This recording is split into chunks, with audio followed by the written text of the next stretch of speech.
ओम नमो भगवते वासुदेवाय। श्री सत्यनारायण भगवान की जय। प्रिय भक्तों, आज का दिन केवल सावन की पूर्णिमा नहीं, यह एक ऐसा शुभ संगम भी है जहां भक्ति, प्रेम और रक्षा का सूत्र एक साथ बंधा हुआ है। एक और रक्षाबंधन का पावन पर्व जो भाई बहन के अटूट प्रेम का प्रतीक है, और दूसरी ओर श्री सत्यनारायण भगवान की कथा जो जीवन में सत्य, समर्पण और सद्गति का मार्ग दिखाती है। ऐसे शुभ दिन पर चंद्रमा पूर्ण तेज से चमक रहा है और वातावरण मंत्रों की गूंज से पवित्र हो रहा है। श्री सत्यनारायण व्रत और कथा का श्रवण करना परम सौभाग्य का अवसर है। यह वही कथा है जिसे स्वयं नारद जी ने श्री विष्णु भगवान से सुना था और जगत के कल्याण के लिए फिर धरती पर सुनाया। जो इस कथा को श्रद्धा से सुनता है, उसकी सारी बाधाएं समाप्त हो जाती हैं। घर में सुख, शांति, संतान, ऐश्वर्य और समृद्धि का वास होता है और समस्त मनोकामनाओं की पूर्ति होती है। तो आइए इस पुण्य अवसर पर रक्षाबंधन के प्रेम और सावन पूर्णिमा की पवित्रता के साथ हम श्री हरि के सत्यनारायण स्वरूप की कथा का श्रवण करें। एक समय की बात है, नैमिषारण्य तीर्थ में शौनकादि 88,000 ऋषियों ने श्री सूत जी से पूछा कि हे प्रभु, इस कलयुग में वेद विद्या रहित मनुष्यों को प्रभु भक्ति किस प्रकार मिल सकती है तथा उनका उद्धार कैसे होगा। हे मुनि श्रेष्ठ, कोई ऐसा तप बताइए जिससे थोड़े ही समय में पुण्य मिले और मनोवांछित फल भी मिल जाए। इस प्रकार की कथा सुनने की हम लोग इच्छा रखते हैं। तब सभी शास्त्रों के ज्ञाता श्री सूत जी कहने लगे, हे वैष्णवों में पूज्य, आप सभी ने प्राणियों की हित की बात पूछी है, इसलिए मैं एक ऐसे श्रेष्ठ व्रत के बारे में आप लोगों को जरूर बताऊंगा जिसके बारे में नारद जी ने श्री लक्ष्मी नारायण जी से पूछा था। लक्ष्मीपति श्री हरि ने नारद जी से कहा था, अब आप सभी इसे सुनिए। एक समय की बात है, देवर्षि नारद जी दूसरे के हित की इच्छा के लिए अनेकों लोकों में घूमते हुए मृत्यु लोक में जा पहुँचे। वहां उन्होंने अनेक योनियों में जन्मे सभी मनुष्यों को अपने अपने कर्मों के अनुसार पीड़ा झेलते हुए देखा। उनका दुख देखकर नारद जी सोचने लगे कि ऐसा क्या किया जाए जिससे निश्चित रूप से मानव के दुखों का अंत हो जाए। इसी बात पर विचार करते हुए वह विष्णु लोक को गए। वहां नारायण की स्तुति करने लगे और कहने लगे, नारायण नारायण, हे भगवान, आप अत्यंत शक्ति से संपन्न हैं, निर्गुण स्वरूप हैं, सृष्टि के कारण भक्तों के दुख को दूर करने वाले हैं, आपको मेरा प्रणाम है। इस प्रकार नारद जी की स्तुति सुनकर भगवान श्री हरि बोले, हे मुनि श्रेष्ठ, आपके मन में क्या बात है, उसे निसंकोच होकर कहो। इस पर नारद मुनि कहने लगे कि मृत्यु लोक में अनेक योनियों में जन्मे मनुष्य अपने कर्मों के द्वारा अनेकों दुखों से दुखी हो रहे हैं। हे प्रभु, आप यह बताइए कि वह मनुष्य थोड़े से प्रयास से ही अपने दुखों से छुटकारा कैसे पा सकते हैं। तब श्री हरि कहने लगे, हे नारद, मनुष्यों की भलाई के लिए तुमने बहुत ही उत्तम प्रश्न पूछा है। स्वर्ग लोक और मृत्यु लोक दोनों में एक दुर्लभ उत्तम व्रत है जो पुण्य देने वाला है। आज प्रेमवश होकर मैं उसे तुमसे कहता हूँ। श्री सत्यनारायण भगवान का व्रत अच्छी तरह से विधान पूर्वक करके मनुष्य तुरंत ही यहाँ सुख भोग कर मरने पर मोक्ष प्राप्त करता है। श्री हरि के वचन सुनकर नारद जी बोले कि उस व्रत का फल क्या है प्रभु, और उसका विधान क्या है? यह व्रत किसने किया था? इस व्रत को किस दिन करना चाहिए? आप सब कुछ विस्तार से बताएं। नारद जी की बात सुनकर श्री हरि कहने लगे, दुख और शोक को दूर करने वाला, यह सभी स्थानों पर विजय दिलाने वाला है। मानव को भक्ति और श्रद्धा के साथ शाम को श्री सत्यनारायण जी की पूजा धर्म परायण होकर ब्राह्मणों और बंधु बांधवों के साथ करने के साथ ही यथाशक्ति यथा अनुसार भक्ति भाव से भगवान को भोग लगाएं, आरती गाएं और ब्राह्मणों सहित बंधु बांधवों को भी भोजन कराएं। उसके बाद भी स्वयं भोजन करें। कीर्तन भजन के साथ भगवान की भक्ति में लीन हो जाएं। इस तरह से सत्यनारायण भगवान का यह व्रत करने पर मनुष्य की सारी इच्छाएं निश्चित रूप से पूर्ण होती हैं। इस कलयुग अर्थात कली काल में मृत्यु लोक में मोक्ष का यही एक सरल उपाय बताया गया है। श्री सूत जी बोले, हे ऋषियों, जिसने पहले समय में इस व्रत को किया था, अब उसका इतिहास कहता हूँ, ध्यान से सुनो। सुंदर काशीपुर नगरी में एक अत्यंत निर्धन ब्राह्मण रहता था। भूख प्यास से परेशान वह धरती पर घूमता रहता था। ब्राह्मणों से प्रेम करने वाले भगवान ने एक दिन ब्राह्मण का वेश धारण कर उसके पास जाकर पूछा, हे ब्राह्मण देवता, नित्य दुखी होकर तुम पृथ्वी पर क्यों घूमते हो?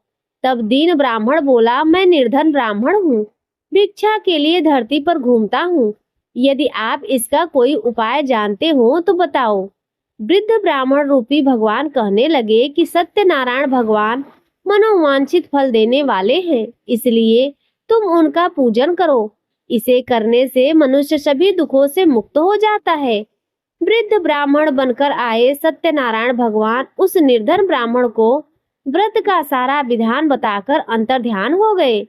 अगले दिन सुबह उठने के साथ ही उस बूढ़े ब्राह्मण ने मन में संकल्प लिया कि सत्यनारायण भगवान का व्रत करूंगा, और फिर अपने नित्य कर्मों से निवृत्त होकर वह भिक्षा के लिए चल पड़ा।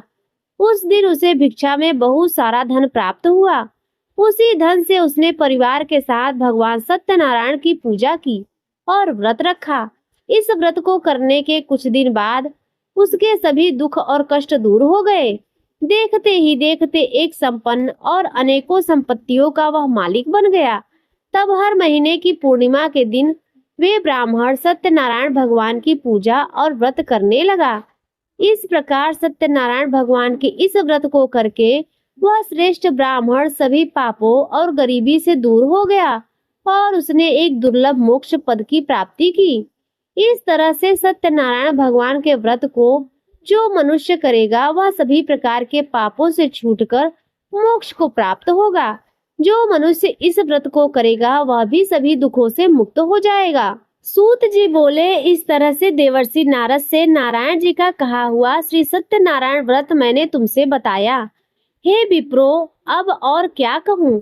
तब ऋषिगण कहने लगे, हे मुनीश्वर, संसार में उस विप्र से सुनकर और किस किस ने इस व्रत को किया, हम सब इस बात को सुनना चाहते हैं।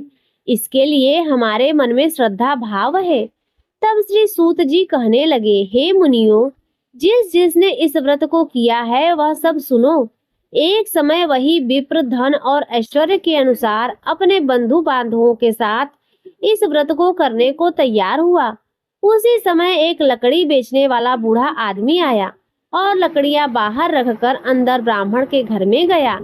प्यास से दुखी होकर वह लकड़हारा उनको व्रत करते देख विप्र को नमस्कार कर पूछने लगा, हे ब्राह्मण देव, आप यह क्या कर रहे हैं? इसे करने से आपको क्या फल मिलेगा? कृपा करके मुझे बताइए। तब ब्राह्मण ने कहा कि यह सब मनोकामनाओं को पूर्ण करने वाला सत्यनारायण भगवान का व्रत है। इनकी कृपा से ही मेरे घर में धन धान्य आदि की वृद्धि हुई है। विप्र से सत्यनारायण व्रत के बारे में जानकर वह लकड़हारा बहुत प्रसन्न हुआ। चरणामृत लेकर और प्रसाद खाने के बाद वह अपने घर को गया। लकड़हारे ने अपने मन में संकल्प किया कि आज लकड़ी बेचने से जो भी धन मुझे मिलेगा उसी से श्री सत्यनारायण भगवान का उत्तम व्रत करूंगा। मन में इस प्रकार के विचार को लेकर वह बूढ़ा आदमी सिर पर लकड़ियां रखकर उस नगर में बेचने गया, जहां उसने अपनी लकड़ियों का दाम पहले से भी 4 गुना अधिक प्राप्त किया। बूढ़ा प्रसन्नता के साथ पैसे लेकर सत्यनारायण भगवान की मूर्ति और व्रत की अन्य सामग्रियां लेकर अपने घर गया। वहां उसने अपने परिवारजनों को बुलाकर विधि विधान से सत्यनारायण भगवान का पूजन और व्रत किया। इस व्रत के प्रभाव से वह बूढ़ा लकड़हारा धन पुत्र आदि से युक्त होकर संसार के समस्त सुख भोग कर अंत में बैकुंठ धाम को चला गया। श्री सूत जी कहते हैं, हे श्रेष्ठ मुनियों, अब आगे की कथा कहता हूँ। पहले समय में उल्का मुख नाम का एक बुद्धिमान राजा था। वह सत्यवक्ता और जितेंद्रिय था। प्रतिदिन देव स्थानों पर जाता और निर्धनों को धन देकर उनके कष्ट को दूर करता था। उसकी पत्नी कमल के समान मुख वाली तथा सती साध्वी थी। भद्रशिला नदी के तट पर एक बार उन दोनों ने श्री सत्यनारायण भगवान का व्रत किया। उसी समय साधु नाम का एक वैश्य वहां आया। उसके पास व्यापार के लिए बहुत सारा धन भी था। राजा को व्रत करते देखकर बड़ी विनम्रता के साथ पूछने लगा, हे राजन, भक्ति भाव से पूर्ण होकर आप यह क्या कर रहे हैं? मैं सुनने की इच्छा रखता हूँ, तो आप कृपा कर मुझे बताएं। तब वह राजा इस प्रकार बोला कि बंधु बांधवों के साथ पुत्र आदि की प्राप्ति के लिए मैं श्री सत्यनारायण भगवान का व्रत और पूजन कर रहा हूँ। राजा के वचन सुनकर साधु वैश्य आदर से कहने लगा, हे राजन, मुझे भी इस व्रत का सारा विधान बताइए। मैं भी इस व्रत को करूंगा। मुझे भी कोई संतान नहीं है और मुझे विश्वास है कि इस व्रत को करने से निश्चित रूप से मुझे संतान की प्राप्ति होगी। तब राजा ने व्रत का सारा विधान सुनकर व्यापार से निवृत्त होकर वह व्यापारी अपने घर को गया। साधु ने अपनी पत्नी को संतान देने वाले इस व्रत का वृत्तांत सुनाया और कहा कि जब मेरी संतान होगी तब मैं इस व्रत को करूंगा। साधु ने इस तरह के वचन अपनी पत्नी लीलावती से कहे। एक दिन लीलावती अपने पति के साथ आनंदित हो सांसारिक धर्म में प्रवृत्ति होकर सत्यनारायण भगवान की कृपा से गर्भवती हो गई। कुछ महीने के बाद उसके गर्भ से एक सुंदर कन्या ने जन्म लिया। माता पिता ने अपनी कन्या का नाम कलावती रखा। एक दिन वैश्य की पत्नी ने अपने पति को याद दिलाया कि आपने सत्यनारायण भगवान के जिस व्रत को करने का संकल्प लिया था, अब उसे करने का समय आ गया है। अब आप इस व्रत को पूर्ण करिए। तब वह साधु कहने लगा, हे प्रिय, इस व्रत को मैं अपनी पुत्री के विवाह के समय पर करूंगा। इस प्रकार वह पत्नी को आश्वासन देकर नगर को चला गया। साधु वैश्य ने एक बार नगर में अपनी कन्या को सखियों के साथ देखा तो उसे लगा कि अब उसकी कन्या विवाह योग्य हो गई है। तब उसने कन्या के योग्य वर ढूंढना प्रारंभ कर दिया। एक दिन साधु की बात को ध्यान में रखते हुए एक नगर में जा पहुंचा और वहां देखभाल कर लड़की के सुयोग्य वर्णित पुत्र को ले आया। सुयोग्य लड़कियों को देखकर साधु ने बंधु बांधवों को बुलाकर अपनी पुत्री का विवाह कर दिया। किंतु दुर्भाग्य की बात यह है कि साधु वैश्य ने अभी भी श्री सत्यनारायण भगवान का व्रत नहीं किया।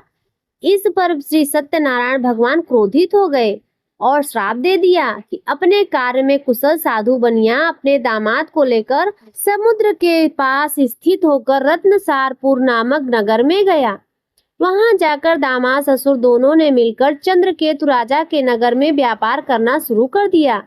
एक दिन भगवान सत्यनारायण की माया से एक चोर राजा का धन चुराकर भाग रहा था।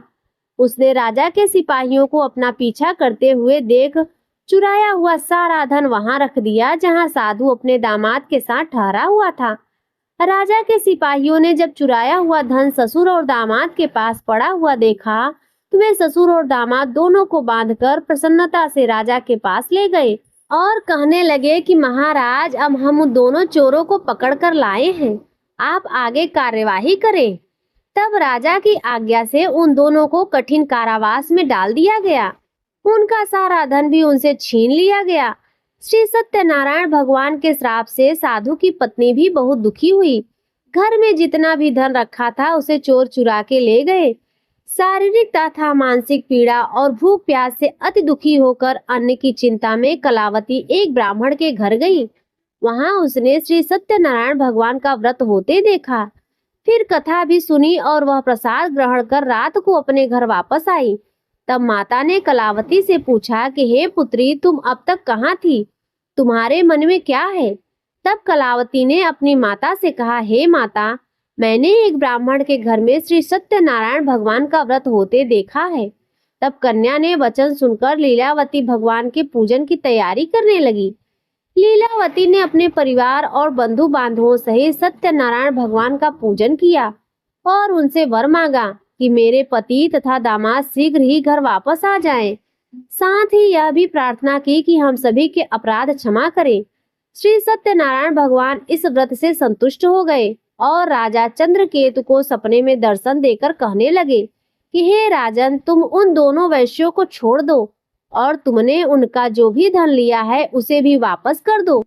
अगर तुमने ऐसा नहीं किया तो मैं तुम्हारा सारा धन, राज और संतान सभी कुछ नष्ट कर दूंगा। राजा को यह सब कहकर भगवान अंतर ध्यान हो गए। प्रातः काल सभा में राजा ने अपने स्वप्न को सभी को सुनाया। फिर कहने लगे कि उन दोनों को कैद से मुक्त कर सभा में लाओ। वैश्यों ने आते ही राजा को प्रणाम किया।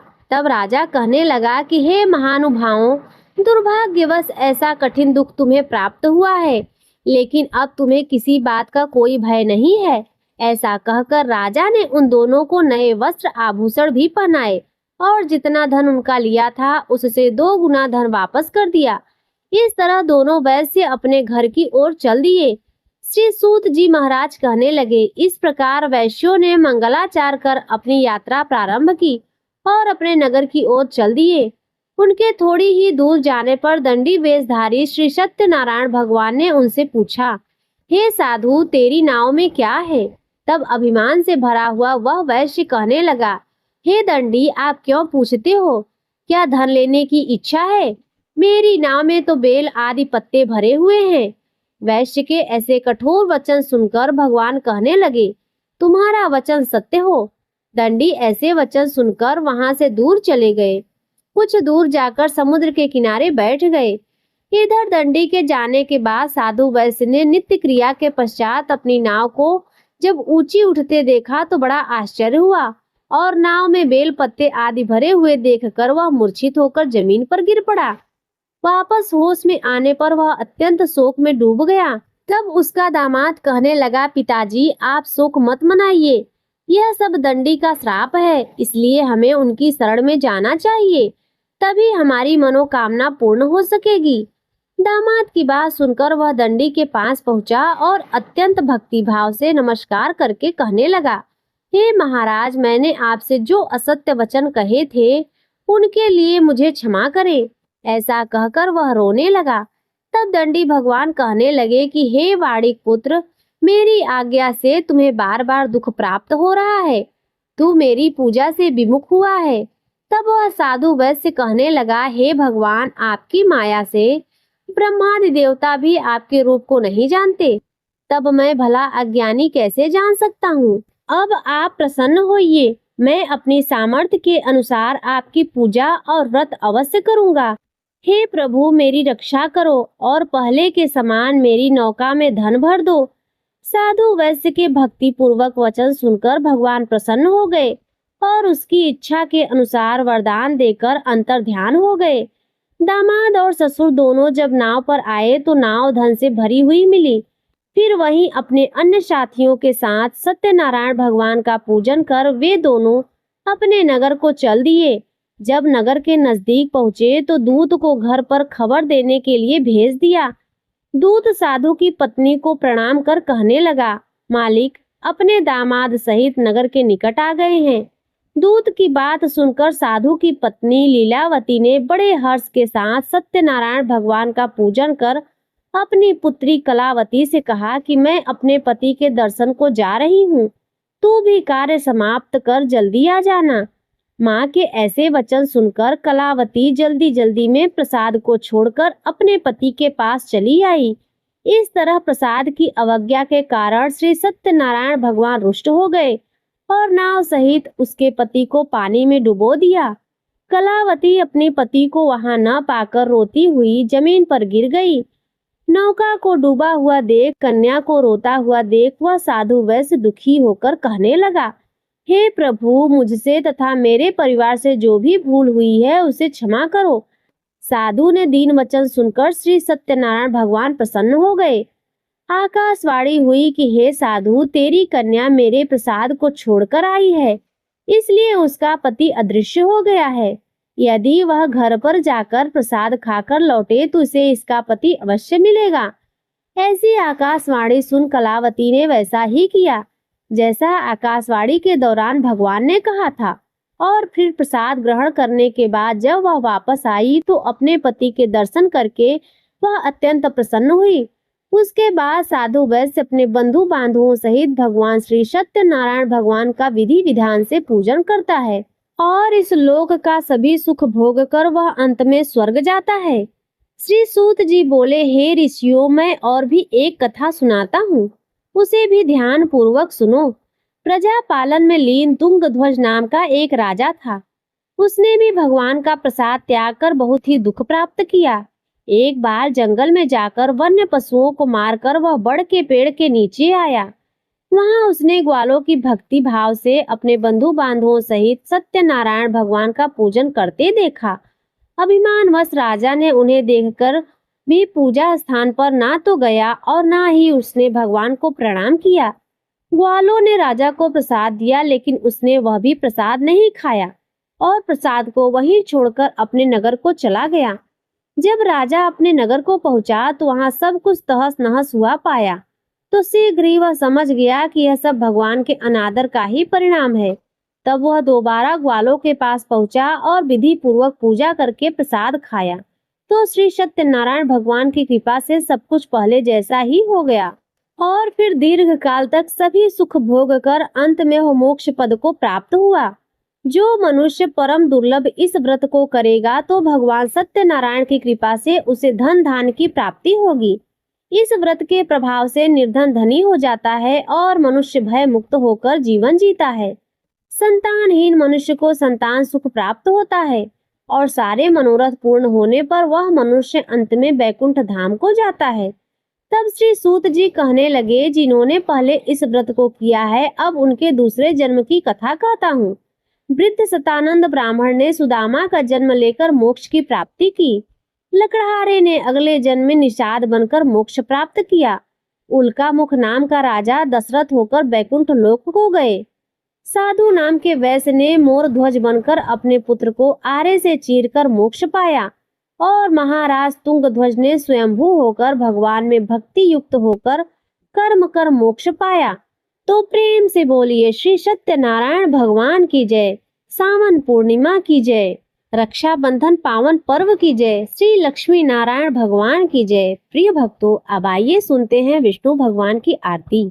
ओम जय जगदीश हरे, स्वामी जय जगदीश हरे।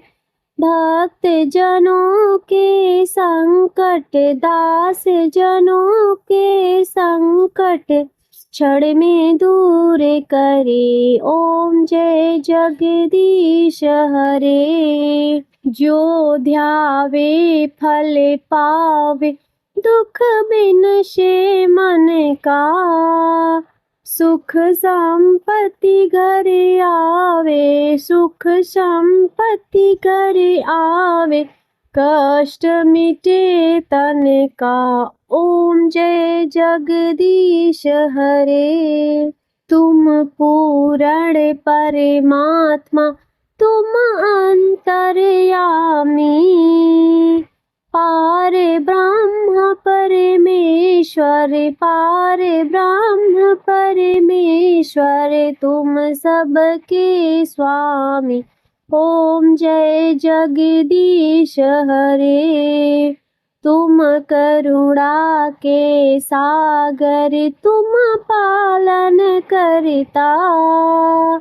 मैं मूर्ख खल कामी, मैं मूर्ख खल कामी, कृपा करो भरता। ओम जय जगदीश हरे। तुम हो एक अगोचर, सबके प्राणपति। किस विधि मिलूं दया मैं, किस विधि मिलूं दया मैं, तुमको मैं कुमति। ओम जय जगदीश हरे। दीन बंधु दुख हरता, दीन बंधु दुख हरता, तुम ठाकुर मेरे। अपने हाथ उठाओ, अपने हाथ उठाओ, द्वार पड़ा तेरे। ओम जय जगदीश हरे। विषय विकार मिटाओ, आप हरो देवा। श्रद्धा भक्ति बढ़ाओ, श्रद्धा भक्ति बढ़ाओ, संतन की सेवा। ओम जय जगदीश हरे। तन मन धन सब कुछ है तेरा, तेरा तुझको अर्पण क्या लागे मेरा। ओम जय जगदीश हरे, स्वामी जय जगदीश हरे। भक्त जनों के संकट, दास जनों के संकट क्षण में दूर करे। ओम जय जगदीश हरे। तो प्रेम से बोलिए श्री सत्यनारायण भगवान की जय। प्रिय भक्तों, आज यह सत्यनारायण भगवान की यह व्रत कथा संपन्न होती है। यदि आपको यह कथा अच्छी लगी हो तो वीडियो को लाइक कर दीजिए, चैनल पर पहली बार आए हो तो सब्सक्राइब कर दीजिए और कमेंट में श्री सत्यनारायण भगवान का जयकारा अवश्य लगाइए।